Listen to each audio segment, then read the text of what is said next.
Celtic Football Club has existed across 3 different centuries. It has had hundreds of players, played thousands of games and celebrated countless trophies. And yet if this history could be distilled into a single defining image, it would be this. One man, standing alone on a Lisbon platform, holding aloft his own Holy Grail. That picture of Billy McNeill displaying the European Cup has gone down in club legend and come to symbolise not just Celtic's achievements, but also McNeill's. In all of Celtic history, Billy McNeill stands out as the club's greatest ever captain, arguably its most significant ever player. This is his story. McNeill was born in Bells Hill on the 2nd of March 1940 in the midst of the Second World War. Just like Celtic, he was the product of immigrants, with a Lithuanian mother and of Irish descent on his father's side. Most of his childhood was spent in Lanarkshire, although he lived in England for a spell. Billy's family eventually moved to Motherwell, and it was here that he began to make a footballing name for himself. He played for Our Ladies High School, and his performances earned him a move to junior side Blantyre Victoria. As he grew older, his footballing abilities were becoming widely known. He was selected to play for Scotland schoolboys, and this brought him to Celtic's attention.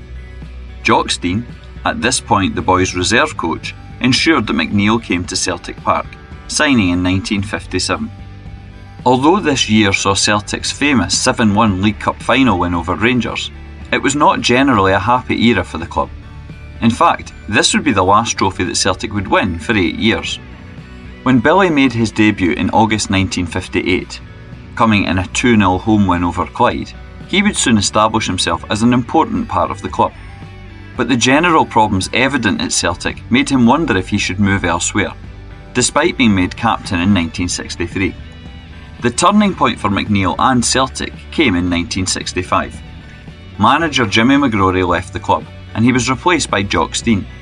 The impact of the new boss was immediate, and it was a story in which McNeill was a central character. In April 1965, Celtic met Dunfermline in the Scottish Cup final, only a matter of weeks after Stein's arrival. The Hoops were twice behind in the game, but goals from Bertie Auld brought them level. And then Billy McNeill rose above all others to head home a late winner, giving Celtic their first major trophy in almost a decade. The boys were now off and running, with McNeill as their clear leader. In the following season, Celtic won the league title for the first time since 1954. They also made their mark in Europe, reaching the European Cup Winners' Cup semi-finals, where they lost to Liverpool in a controversial match. The championship win in 1966 set up Celtic perfectly for what would go on to be their greatest ever season. In 1966-67, the boys famously won every trophy they entered, securing their first ever domestic treble of League Cup and Scottish Cup, as well as winning the Glasgow Cup as well. However, the pinnacle moment came in Portugal, creating an icon of McNeill which remains seared in the very DNA of Celtic. After a gruelling 90 minutes, the Celts beat Inter Milan to claim the European Cup, and then Billy famously stood alone, holding the trophy for all to see. McNeill was renowned as Celtic's leader, and he was given the nickname of Caesar. Initially, this was because he drove the same type of car as the American star Cesar Romero. However, many of the Lisbon Lions say it eventually became a tribute to his leadership abilities, akin to a Roman emperor. His abilities also brought him into the Scotland squad. His first appearance was certainly one to forget. In 1961, the Scots lost 9-3 to England. In total, he appeared 29 times in dark blue and played his final international game in 1972. He scored 3 times, including in an 8-0 win over Cyprus in 1969, which is Scotland's record post-war victory. There were 17 years between Billy McNeill's first and last games for Celtic. Despite the poor start he had in terms of major trophies, with not winning one for 7 years, he went on to be a hugely successful figure. In total, he had a very apt 1967 trophy record, namely 1 European Cup, 9 league titles, 6 League Cups and 7 Scottish Cups. His final moment in a green and white jersey came in May 1975. Celtic met Airdrie in the Scottish Cup final, hoping to secure more silverware for the season, having already won the Dryborough Cup and the League Cup. As ever, McNeill helped drive forward the team to victory, and they claimed a 3-1 win. Having won the 90th Scottish Cup, Celtic's on-field leader was carried across the pitch by his teammates and received the acclaim of the fans. Although it was his final Celtic game, in a career where he was never once substituted, it was not his end of his time in football, or indeed at Celtic. McNeill's clear leadership skills meant that becoming a manager was almost inevitable. He initially worked on coaching at Celtic Park, but wanted more than this. Fittingly, given that his Celtic debut was against Clyde, this club also provided his first managerial appointment, starting in April 1977. However, his stint at Shawfield proved to be a very fleeting one. Such was Billy's reputation, he was wanted at a higher level, and less than 3 months after starting at Clyde was on the move. His next destination was Pittodrie, and he started there in June 1977. His time in Aberdeen was productive. The Dons were league runners-up, finishing ahead of Celtic, and also Scottish Cup finalists.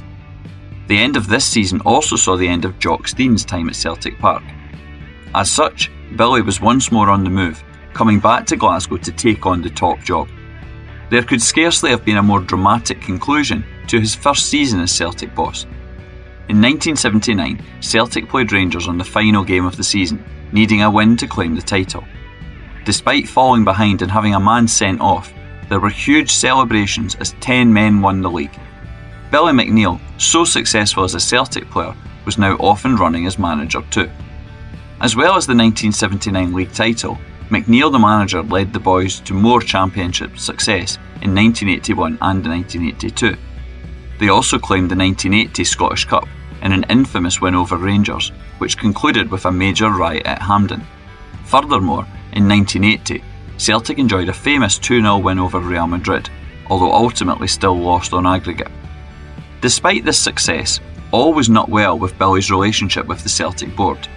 He believed they were not giving him enough backing to succeed, especially with a goal of making Celtic a European powerhouse.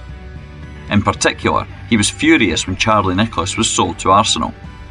By the summer of 1983, McNeill's time with Celtic again ended, but like before, it wouldn't be a final farewell. This time, he went south and in June 1983 was appointed as Manchester City manager. The first Man City boss to win a major trophy was another former Celt, Tom Maley, in 1904. The Manchester side hoped that McNeill would also be successful, and he certainly was. He led the Citizens back into England's top league, winning promotion in 1985, and then kept them in the First Division. In 1986, he was again on the move. In September of that year, he quit Main Road to move to Aston Villa. This proved to be a poor decision. His Villa side finished bottom and were relegated, although so were Manchester City too, so perhaps it wouldn't have mattered either way. This ended his time in English football. By the summer of 1987, Celtic faced a major challenge. Rangers had appointed Graham Souness as boss and were spending big sums to secure the top spot in Scotland.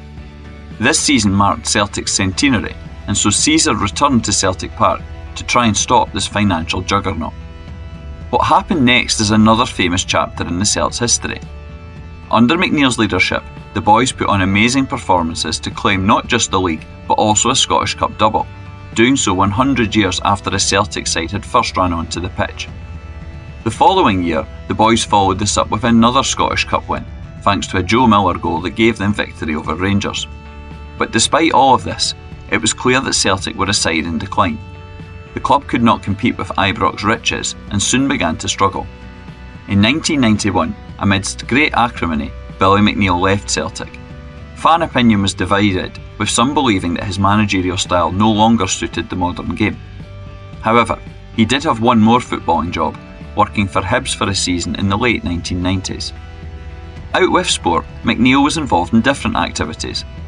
This included owning his own pub in the Queen's Park area, and in addition he played a role in politics, standing as a candidate for the Scottish Senior Citizens Unity Party in the 2003 Scottish Parliament elections. Whilst he would not return to Celtic Park as player or manager, there were still many connections between Billy and Celtic. In 2002, the club's fans voted him as Celtic's greatest ever captain and part of the boys' best ever team. He was appointed as a club ambassador, and in 2015, a statue of him was unveiled at Celtic Park. Fittingly, and obviously, this sees him in his most famous pose. holding aloft the European Cup in 1967. But away from the happiness of Celtic Park, Billy found that old age brought its own problems. He was diagnosed with dementia and died in April 2019. As would be expected, his funeral was a Celtic affair, with club figures and thousands of fans coming out to bid him farewell. Celtic Football Club were formed in 1887 and played their first game in 1888. In the intervening time, numerous people have pulled on a Celtic jersey. Whilst many are celebrated, a limited few stand out as true and genuine legends of the club. There's no doubt that Billy McNeill is not simply one of that group. He has a claim to be at the very top when it comes to considering the greatest ever Celts. A hugely successful player and captain, the leader who helped the club achieve their greatest day, and a victorious manager too. So, all hail Caesar, Celtic's greatest ever captain. If you want to learn more about Celtic history, follow hailhailhistory on Twitter, X or Blue Sky. You can also take part in free Celtic walking tours.